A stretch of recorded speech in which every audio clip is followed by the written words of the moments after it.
April 1st, 2025, it was the last day I was gonna ski for the season.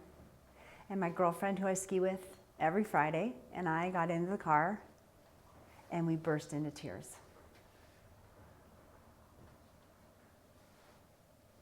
Skiing for me is the place that my soul gets to shine and be replenished.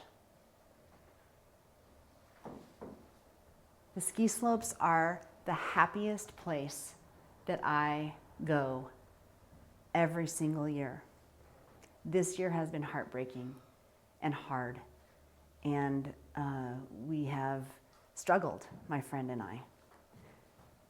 The skiing was not always a joy for me.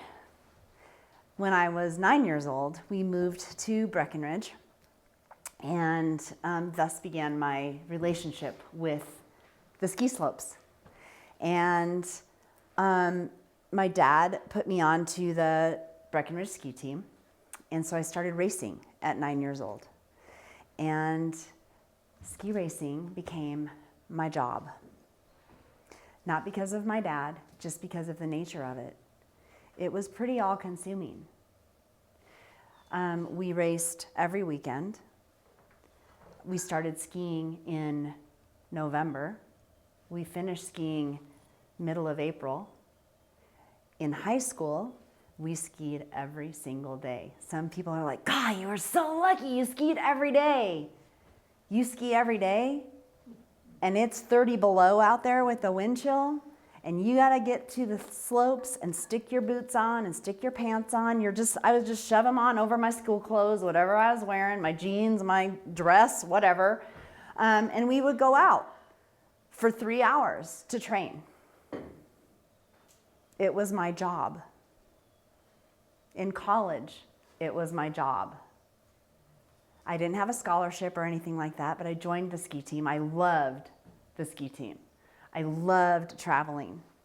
And every day at 3 o'clock, we went to the Broadmoor, which still had a ski area, and we skied under the lights until 6 p.m. 3 hours skiing, came back, had dinner, studied, all of that. It was my job. I left after college for Arizona, and I had my first job in Yuma, Arizona, probably the furthest away you could get practically from a ski area in the west. And I missed it. I missed the mountains desperately, and I missed the snow. When I came back to Colorado a couple years later, I scrimped and saved for a pass, and I had to buy a pass that basically I bought the pass, and then I had to pay money every time I skied, but every 7th time it was free. That was the kind of pass we had. And so that's what I could afford. And so I would work to get to the 7th time, right? So no matter what, I was gonna ski 7 times in a season. And I lived 2 hours away from the area. And my dad still lived in Breckenridge, so I had a place to stay. I'd go up a lot of Mondays. I called in sick. True story. Especially if snow was dumping. And my dad looked at me one day and he goes, God, I'm so glad that you love skiing. I was sure when you left here that you would never ski again because you hated it so much. And I didn't hate it. It just was a job. It was my job, right? It was something that I was committed to. What I didn't know at the time is that all those years would lead to one of the things that I am most passionate about. And I'm passionate about ski racing. That's a whole other story. Paula knows a lot of it. Betsy knows a lot of it. I am an aficionado. I follow it. Like some people follow the World Cup soccer, I follow the World Cup skiing. But skiing has become for me an escape. And I would just like for you for a minute go there with me. Because some people don't get it, but I want you to get it. You stand at the top of a slope, and there is no sound. There are not that many people up there, especially where I go now. And you go down that slope, and it is just you and the snow and the slope. And you are free. Free. You can't think about anything else. You can't be anyone else. And it is cold and crisp and joy.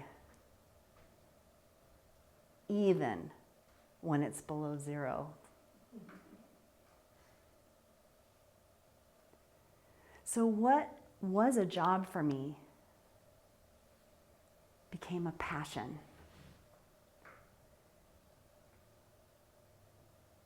And I want you to think about how often that might happen, where your job becomes your passion, or your passion becomes what you do. We can learn so much from the things that we love. And for me to be in a place where I can't be anyone else, and I can't be anywhere else in my head, and I can regenerate, shouldn't we all have something like that for us? Where are you getting filled up? And how can you take that passion and incorporate it into what you do on a regular basis? Whether it's for you and self-care so that you can care for others, or whether it's how you serve the world. Dig in, find your slope. And I hope it comes from somewhere deep inside and makes you feel free.